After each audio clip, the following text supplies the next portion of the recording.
Hi everybody and welcome back to our weekly live stream. My name is Alicia and in this week's live lesson we're going to talk about how to talk about household activities. In this week's live stream we're going to talk about vocabulary we use around the house. That means when you are cleaning the house, when you are just spending time alone in the house, when you're doing things together with people, and just some common expressions that we use to describe what we want to do and how we feel at home. So I hope that this gives you some vocabulary words and some expressions you can start using right now.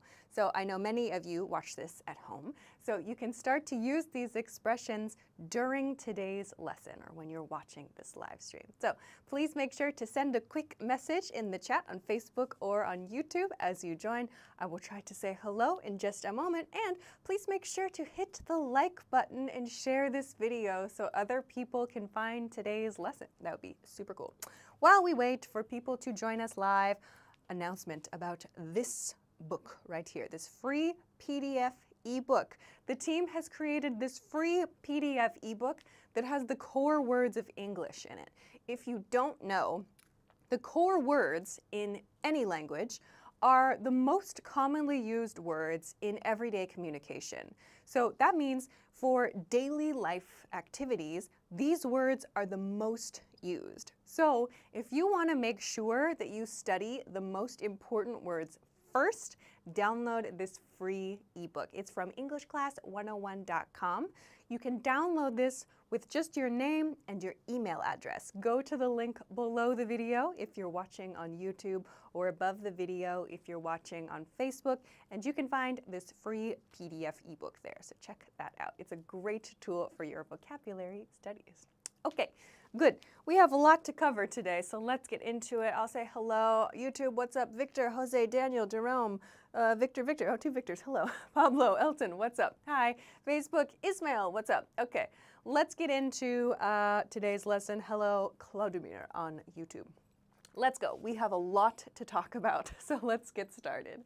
Let's begin with chores. We're going to talk about chore vocabulary. First, what are chores? This might be a new vocabulary word for you. A chore as a noun, singular, or chores, plural, means the cleaning tasks, the maintenance tasks in your house. So cleaning things, putting things away, preparing your house, making your house look nice. Those tasks, those activities are called chores, okay? I have selected some very common chores. We're going to talk about the verbs we use and the set expressions we have for these chores, okay?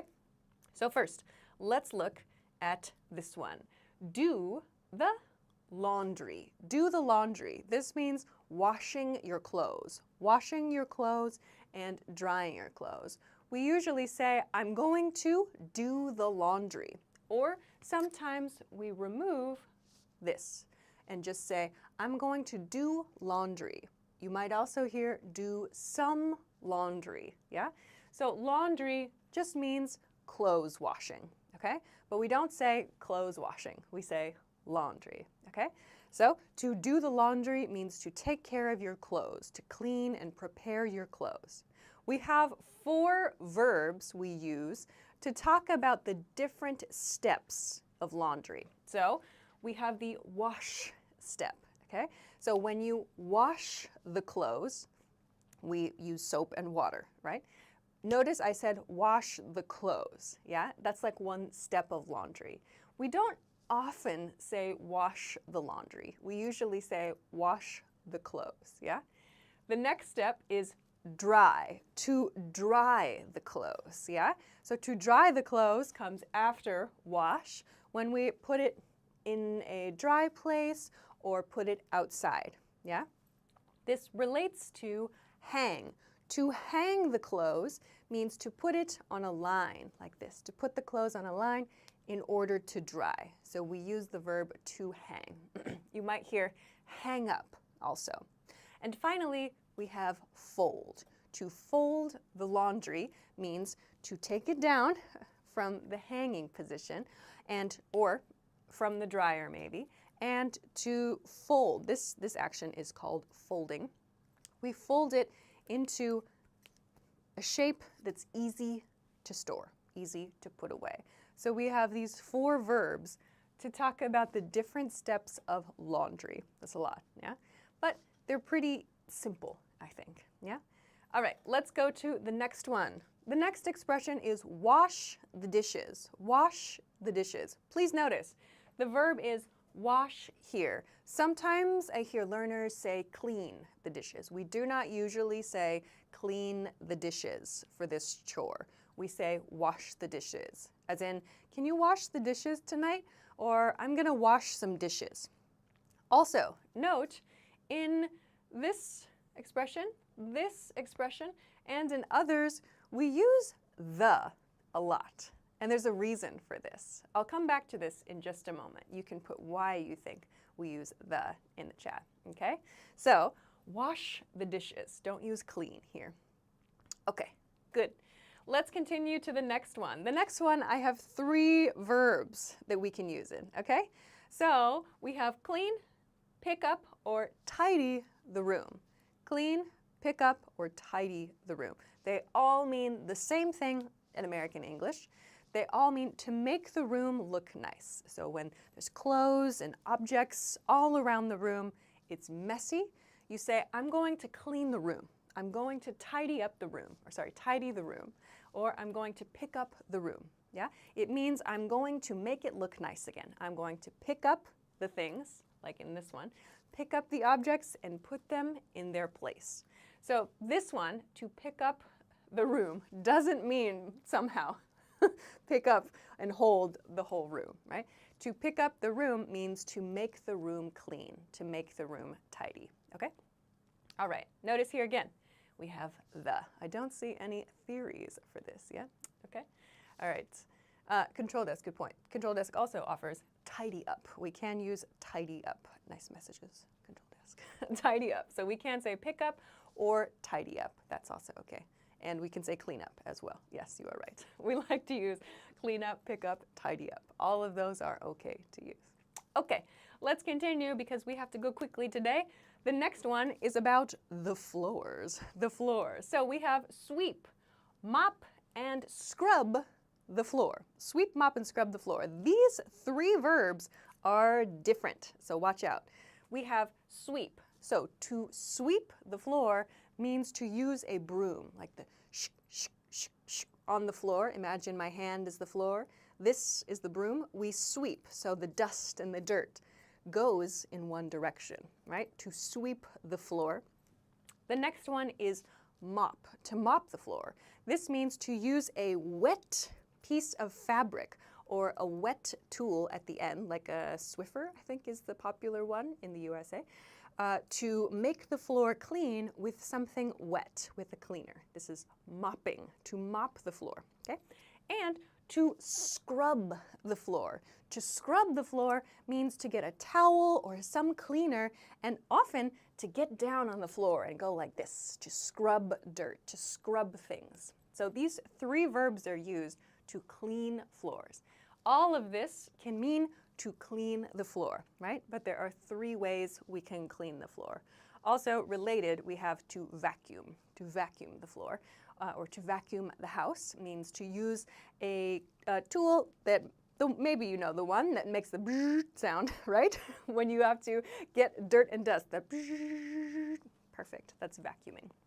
Okay, so let's continue to the next one, dust. I want to talk about dust. Dust is a noun and is a verb, okay? So dust is that very, very, very small thing that comes in your house, like a little layer, for example, on top of your computer, or on top of your desk, or on top of your TV, yeah? Yeah, dust is gross, right? We have to take care of it, because just by living in the house, we make dust. It comes from our bodies, it comes from outside the house. It's so small, but we can see it, right? When you use your finger on the top of a shelf or on the top of a desk, you can go like this and go, ooh, it's like this gray or brown color. That's dust as a noun, right? So when we clean, dust, we also use the verb to dust, right? For example, I need to dust my house. It's so gross. Ugh. So we use to dust to talk about the action of cleaning the dust off of things. Let's look at some examples of this as a noun and as a verb, okay? First, there's a lot of stuff on the shelf, so I dusted the shelf, yeah? There's a lot of stuff on the shelf, so I dusted the shelf. Here I have it in past tense. So we use this when there's something that has, like for example, lots of objects on the shelf and they have lots of dust on them, yeah? So I could replace this if I wanted to. I could say there's a lot of dust on the shelf too, right? To mean the shelf has lots and lots of dust on it. Ugh. So I dusted the shelf, okay? So dust is a noun and a verb. All right, let's see. I'll check the chat quickly. Jose on Facebook wrote, how can I follow you? Push the follow button? I mean, it's right there. Just follow by pushing the follow button. It's pretty easy. Let's see, YouTube. Daniel wrote, can you give a sweep the dishes? No. So we use sweep, the verb sweep is only used for a broom. We use sweep for that, for household chores. Others, let's see. Vaylon, good question. How can I say set up a robot vacuum cleaner? That's fine. You can say set up a robot vacuum cleaner or just set up a Roomba. I'm sure there are other brands. I know the Roomba is a very popular one. You can just say turn on my Roomba or set up my Roomba. Those are fine to use. Set up is a good one. Nice question. Yeah, good one. Okay, last one. Let's look at the last one, which is take out the trash or garbage. In American English, we use trash and garbage. To take out the trash means to remove the trash from your house, put it outside for the garbage collector or the trash collector to pick up later, yeah? So we use trash and garbage in American English. You might also hear in like British English or Australian English, rubbish as well. We don't use rubbish in American English. So if you want to make sure you use American English vocabulary, please use trash or garbage. Both are okay. They both have the same meaning. It's just personal choice, yeah? I use both, yeah. Okay, let's continue. Hello to everyone who is joining. I see lots of people saying hello. I will say hello to everybody quickly and continue. Okay, we have to go quickly today, so let's go into the next part, household expressions. I will remind you, if you're just joining, because it seems a lot of people are, there is a free PDF ebook here. I will tell you about it again later, but there is a free core word ebook. The core words are the most important words for everyday communication in English. The team has created a free PDF ebook with the 2,000 core words that you need for everyday communication in English. It's awesome. So go download this from EnglishClass101.com. You can find the link below the video on YouTube. If you're watching on Facebook, check the link up here, or maybe it's over here, yeah? Just click the link. If you don't have an account, no problem. You can make one for free. You just need your name and email address, log in, and you can download from this page. Come back to this page and you can download that ebook. Okay, let's continue. If you haven't, please make sure to hit the like button and share this video also, don't forget. All right, let's continue. Time's going quick. Let's talk about some household expressions and how we use them to just kind of explain our feelings when we're at home. And then, yeah, let's do that first. So, this place is a mess, is the first one. It's a very common household feeling, right? This place is a mess. This place is a mess. This is a way to say, my house is messy. My house is messy. And it sounds negative, like, oh my gosh, this place is a mess. This place is a mess. Is a different way to express that you feel your house is dirty. You need to clean it. This is a really common way to say that. Don't forget this This place is a mess, okay? The other hand then, my house is squeaky clean. My house is squeaky clean. What is this squeaky here? This is kind of funny. I'll explain it. So when something is very, very clean, imagine, like, maybe I can make the sound. I don't know. We'll try. When something is very, very clean and you rub it, I can't make it. It makes like a eeker, eeker, eeker sound, right? Like a very clean floor or a clean car. Something that is so clean that when you touch it, it goes ee, ee, ee, ee. We call that squeaky clean. The sound it makes, it sounds squeaky. We describe this sound with squeaky. That's the adjective we use to describe something that makes that sound. Like my car is squeaky, or the floor is squeaky, or this thing is squeaky. It makes that sound. The door is squeaky. When the house is squeaky clean, it means, like, it doesn't mean the house is squeaky, but it means everything is so clean, if I touch it, probably it will make that sound. So squeaky clean is a good one. Inazuma Marlboro, can you say sparkling clean? Yes, you can say my house is sparkling. We don't usually say sparkling clean, just my house is sparkling. That sounds good. Okay, let's continue. More zoom, please, says Loza. You can zoom in on your phone. You can maybe just go like this on your phone. You can pause it and zoom in. You should be able to do that. I hope that helps you.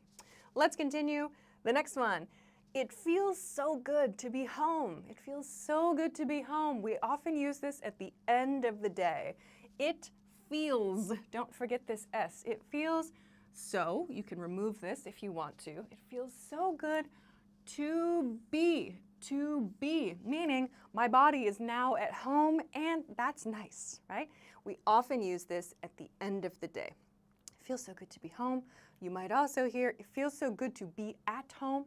Or when you return from a trip, oh, it feels so good to be back home or back at home, yeah?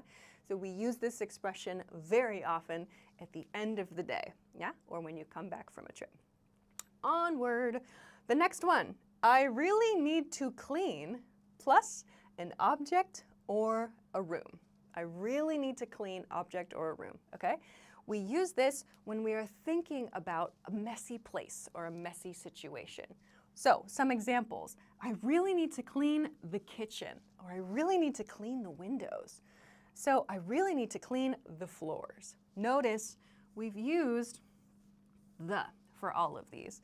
This relates back to what we talked about in part 1. Wash the dishes, pick up the room, mop or sweep the floor. Why do we use the in all of these sentences?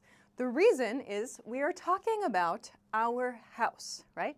If you have family you live with or roommates, everybody in the house, they know the kitchen, the living room, the bathroom, right? Everybody knows which room, right? So we always use the. I need to clean the room. If you say, I need to clean a room today, it sounds like, which one? Which one? I need to clean a kitchen today. It sounds like some other kitchen. It sounds like not your kitchen. So please use the in all of these sentence patterns. This means your kitchen, the one in your home, okay? Let's see. Others, Rhodey's wrote, what is the difference between mess up and mess around? So to mess up means to make a mistake. To mess around means to do something that is different from the plan at that time. Like teenagers in a classroom situation, they don't listen to the teacher. They are messing around. This is different from mess, yeah? A mess means a dirty thing. So mess up, mess around, those phrasal verbs have different meanings completely. Watch out. All right. Oh my gosh, time's going quick. Let's go to the next one. The next is a 2-sentence pattern. When you want to make a request in your house, you want to ask for something and you want to give the location. How do we do that? Very simply, can you bring me object? Can you bring me object? Okay. Bring me. Can you bring me? You can change this. Can you bring your dad object or can you bring your brother object? You can change this part here. Can you bring me object? Its location. Its location. I put location here, but we usually need a preposition like at, on, in, by, next to, yeah? So let's look at 2 examples. Can you bring me the tape? Can you bring me the tape? Here is the person requesting it. Can you bring me the tape? It's in the office. It's in the office, yeah? Can you bring me the tape? It's in the office. Again, I used the here, not or an rather. It's in the office because we all know the office when we share the same space. A second example, can you bring me my laptop? It's in my bag next to the table. Can you bring me my laptop? It's in the bag next to the table. In this example, I used two expressions, two location prepositions. It's in my bag next to the table. Yeah, it's in my bag next to the table. And then we have, can you bring me my laptop as the object we request. So this one, it's easy to make a request. Can you bring me blah, blah, blah. You cannot use may here. We cannot use may. Can you? Or could you if you want to be nice. Okay, let's continue because time is going quick. Last group of expressions, using your space. So here we have just household expressions for our feelings and requests. Then how do we use our space, right? How do we use expressions for time spent alone? When we want to express time alone, we can use these. For example, I'm going to take some time for myself. I'm going to take some time for myself. Means I'm going to be alone for some time, for a little time, yeah? Maybe 1 hour, one evening. So I'm gonna take, and then you can remove this, take time for myself, but usually take some time for myself, okay? Second one, I need to unwind. I'm gonna take a bath. I need to unwind. Unwind is a great vocabulary word for today. I need to unwind. So when we wind something, it sounds like it's very stressed. Like if we wind a towel, there's lots and lots of tension in the towel. Imagine your body is like this, like lots and lots of stress. Ugh. We use, I need to unwind. So when we unwind, we take away the stress. We take away the tension. I'm gonna take a bath to relax, right? This is another way to say, I need to take away my stress. I need to relax, so I'm gonna take a bath. So this unwind means to move from this very tense position out of that tense position, to relax in some way. Okay, let's continue to the next one. I just want to watch Netflix. I just want to watch Netflix. So when we use just in front of something like this, it means it's simple. It should be simple. I just want to watch Netflix, or I just want to watch a movie. I just want to watch my favorite show. You can use this one for your time alone or at the end of the day. No talking, just relaxing. Okay? Next one. I don't want to think about work, school, or anything right now. I don't want to think about work, school, or anything right now. So I don't want to. We have a negative. I don't want to think about those things right now. Okay? This means I just want to go somewhere else in my mind. Okay? And lastly, let's go to time with other people in your house too. So we can make offers to people in our house. For example, do you want to make dinner together? Do you want to make dinner together? Note this pattern. Do you want to? Do you want to reduces to do you wanna? Do you wanna? So do you wanna plus infinitive verb form plus whatever your idea is. Do you wanna make dinner together? Second, let's watch a movie later. We can use let's as well. Let's plus our infinitive verb form. So let's to make a suggestion. Do you wanna? To make an offer like that. And why don't we? Why don't we? Why don't we get some exercise to unwind? Remember unwind we talked about here? Why don't we get some exercise to unwind? So again, making an offer in this question pattern. Finally, let's have a relaxing night in. Last point for today. Let's have a relaxing night in. This means in the house. It means I don't want to go out. Let's have a relaxing night in. All right. Phew, that was fast, I know, but we have a very tight schedule today, so I hope that you found something new. Daniel wrote, chill out, it's the same. I just want to chill out, sure. Unwind means you are very stressed. Chill out doesn't mean you're stressed. It just means I want to relax, yeah? Unwind sounds like I'm stressed and I want to release the stress. Okay. All right. Let's continue. Oh, sorry. Okay, let's continue to the end. If you want to take a screenshot, now is your chance. Ta-dam! Great. So that is everything for today, talking about household activities. We did a lot. Next week, there will be a live stream, but I will be away. So please enjoy your live stream with Daphne for next week and the week after. And then I'll be back after 2 weeks away. So please join her for a great stream next week. That's at 10 p.m. Eastern Standard Time. If you don't know your local time, Google it or set a notification so you always get the pop-up when we start this stream. Okay? So I will say goodbye for today. Thank you so much for your great examples, for your great questions. And don't forget to get the free PDF ebook at EnglishClass101.com. This is a great way to practice your vocabulary. So I'll say goodbye for now. See you again in a few weeks. Have a great day. Have a great week. Have a great weekend. And I'll see you